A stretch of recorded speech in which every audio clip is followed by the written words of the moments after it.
हाय दोस्तों, आप सब कैसे हैं। आप सभी का हमारे YouTube channel point study points पर आप सभी का स्वागत है।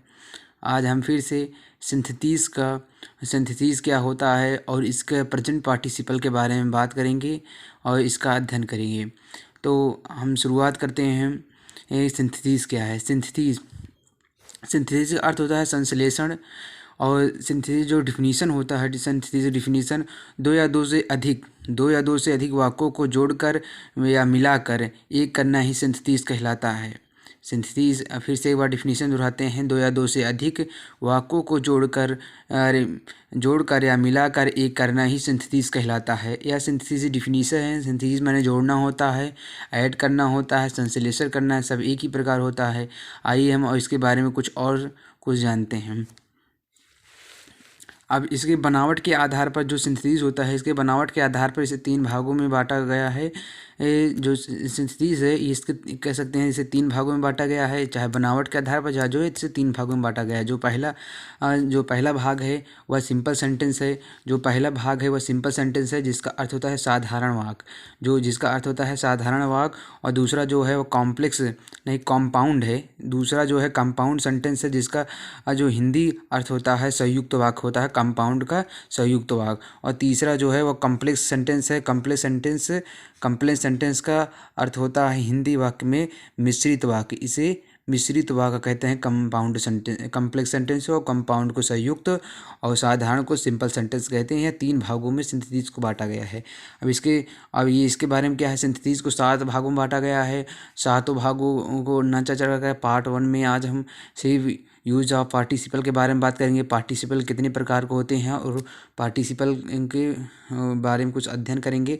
तो अब हेडिंग है यूज ऑफ पार्टिसिपल। पार्टिसिपल का जो हिंदी अर्थ होता है वह कृदंत होता है। इसके आगे हम पार्टिसिपल के प्रकारों का वर्णन करेंगे। तो अब सेंटेंस जो सेंटेंस है, सिंपल सेंटेंस को पार्टिसिपल प्रयोग में कैसे लाएं, तो जो हम बता चुके हैं पहले कि जैसा कि पार्टिसिपल का जो अर्थ होता है, हिंदी अर्थ होता है, वह कृदंत होता है। तो पार्टिसिपल मुख्यतः 3 प्रकार का होता है। पहला पास्ट है, फिर मतलब ये 3 प्रकार का होता है। पास्ट होता है, पास्ट पार्टिसिपल, और परफेक्ट पार्टिसिपल, और प्रेजेंट पार्टिसिपल। ये 3 होता है। फ्यूचर नहीं होता है, इसमें प्रेजेंट होता है। पहला जो होता है प्रेजेंट पार्टिसिपल, दूसरा परफेक्ट पार्टिसिपल, तीसरा पास्ट पार्टिसिपल होता है। तो आज हम प्रेजेंट पार्टिसिपल के बारे में अध्ययन करेंगे। प्रेजेंट पार्टिसिपल होता क्या है। तो सबसे पहले प्रेजेंट पार्टिसिपल जो होता है, प्रेजेंट माने वर्तमान होता है, पार्टिसिपल माने कृदंत होता है। इसके वाक्यों की पहचान करेंगे। जो वो प्रेजेंट पार्टिसिपल होता है, इसमें वर्ब की फर्स्ट फॉर्म का प्रयोग होता है, और प्लस उसमें वर्ब की जो फर्स्ट फॉर्म है उसमें आईएनजी का प्रयोग होता है। और प्रेजेंट पार्टिसिपल के जो के अंत में, क्रिया के अंत में हुए शब्द का जिक्र होता है, यानी हुए शब्द आता है प्रेजेंट पार्टिसिपल के वर्ब के अंत की क्रिया में। तो इसी एग्जाम्पल के माध्यम से समझेंगे। एग्जाम्पल है saying A snack I run away. हम यानी कि सर्प को देखते हुए शब्द आया। क्रिया में जो वर्ब है उसमें हुए शब्द का प्रयोग हुआ। सर्प को देखते हुए आई रन अवे, मैं भाग गया। और इसके बारे में आगे अध्ययन करेंगे। सिंथेसिस बनाने में मतलब किन बातों को ध्यान रखना चाहिए। सिंथेसिस बनाने में, जो प्रेजेंट बनाने में से 3 भागों मतलब उसमें कुछ बातों का अध्ययन किया जाता है। जैसे आपको बताते हैं सब्जेक्ट जो इसमें दो सेंटेंसेस होते हैं, जिसमें इसमें आपको दो सेंटेंस दिया जाएगा, जिसमें 2 सब्जेक्ट होंगे। तो जो प्रथम सब्जेक्ट होगा और दूसरा सब्जेक्ट होगा, दोनों इक्वल होने चाहिए, यानी बराबर। पहला ही है तो दूसरा भी ही होना चाहिए। तो जो दूसरा सब्जेक्ट है उसमें भी ही होना चाहिए। इसके अनुसार आगे चल के देखते हैं। जो इसमें फाइनाइट वर्ब होगा, फाइनाइट वर्ब पर हम चर्चा कर चुके हैं, अगले वीडियो में बताया गया। अगर ना देखें तो फाइनाइट वर्ब देख लीजिएगा, तभी से ये समझ में आएगा फाइनाइट वर्ब होता क्या है। तो फाइनाइट वर्ब जो होता है, या जो पहला फाइनाइट वर्ब और दूसरा finite verb does not is equal to हो गई, क्योंकि ये बराबर नहीं हो सकते। अगर उसमें सीइंग रहेगा, उसमें देखना रहेगा, तो इसमें दौड़ना रहेगा। जो वर्ब क्रिया होगी और दोनों सेम नहीं हो सकती। फिर अगले चलते हैं। जो इसमें टाइम इंटरवल होगा, इसमें टाइम इंटरवल इक्वल टू शून्य, यानी इसमें जो टाइम होगा वो शून्य होगा। आपको इसलिए टाइम इंटरवल बराबर शून्य है, क्योंकि जो पहला काम होगा वो जैसे ही ख़त्म होगा, दूसरा कार्य वैसे शुरू हो जाएगा। ये आप आपको एग्जाम्पल के माध्यम से समझाते हैं कि कैसे पहले काम ख़त्म होने से पहले दूसरा काम शुरू हो जाता है। तो जो पहला एग्जाम्पल है, द पीपल सा द फ्लेम, लोगों ने ज्वार को देखा, यानी आग को लोगों ने देखा। They run toward to burning house, मतलब कि टूवर्ड मतलब कि लोगों ने जलते हुए घर, ज्वाला मतलब लोगों ने ज्वाला यानी आग, ज्वाला माने फ्लेम माने होता है आग ना। तो लोगों ने ज्वार को देखा और the run toward the burning house, और उस जलते हुए घर की तरफ दौड़ पड़े। तो इसमें देखते ही जैसे देखे वैसे दौड़ पड़े, इसमें टाइम इंटरवल शून्य होगा। और जो इसमें द पीपल है, यानी कि बहुत लोगों के लिए कहा जा रहा है ना, बहुत लोगों के लिए, तो इसमें जो इसीलिए इसमें दे का प्रयोग हुआ, तो सब्जेक्ट और सब्जेक्ट दोनों सेम हुए। और जो इसमें फाइनाइट वर्ब होगा, जो फाइनाइट वर्ब इसमें सा यानी देखना होगा, और इसमें रन दोनों इक्वल टू नहीं है, यानी कि फाइनाइट वर्ब फर्स्ट और second is equal to does not is equal to है ना, बराबर नहीं है। तो ये अब देखते हैं इसे कैसे करेंगे। और इसमें करने से पहले जो इसमें प्रथम फाइनाइट वर्ब होगा, जो प्रथम फाइनाइट होगा, इसी से हम इसकी मतलब कि इसका चर्चा करेंगे, इसी का हम यहीं से इसमें ING फॉर्म लगाकर यहीं से करेंगे। तो जो कैसे करते हैं, seeing the flames the people run towards the burning house, लोगों ने मतलब कि देखा जलते हुए ज्वार को देखा, और लोगों ने उस जलते हुए घर की तरफ दौड़ पड़े। और एग्जाम्पल के माध्यम से और समझेंगे। दूसरा है, he took his pen, he wrote a letter, उसने अपना पेन उठाया और एक पत्र लिखा। उसने अपना पेन उठाया, उसके बाद एक पत्र लिखा। तो इसका जो अनुवाद होगा फर्स्ट, इससे जो फर्स्ट है उसमें फाइनाइट वर्ब है, इससे शुरुआत करें फर्स्ट फाइनाइट वर्ब से। तो टाकिंग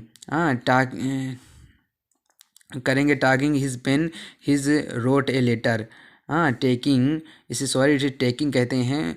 ये जो टुक है इसे फर्स्ट फॉर्म में ला कर ING फॉर्म लगा दी, इसलिए taking his pen he wrote a letter, taking his pen he wrote a letter. आगे हम आपको और एग्जांपल कराते हैं, और हम और प्रेजेंट पार्टिसिपल के बारे में पढ़ेंगे। और इसमें कई सेंटेंस में is am are was verb का प्रयोग होता है, जो मेन वर्ब होता है, जो सेंटेंसेस से कोई लेना देना नहीं, उसे बी वर्ब कहते हैं।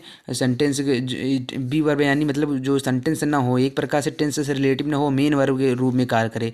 तो उसमें अगर ING का प्रयोग इज एम आर का प्रयोग हो, तो उसमें मेन वर्ब क्या करते हैं, देखिए आपको एग्जाम्पल के माध्यम से समझाते हैं। जैसे आपको मिल गया, ही इज़ इल, वह बीमार था, he can not go to school, वह स्कूल नहीं जा सकता था। वह बीमार था, वह बीमार है इसीलिए स्कूल नहीं जा सकता था। बीमार है कारण का बोध करा, इसमें और एक है, इसमें जो कारण का बोध कराता है, किसका कारण का बोध कराता है, कि वह बीमार है इसीलिए स्कूल नहीं जा पाया।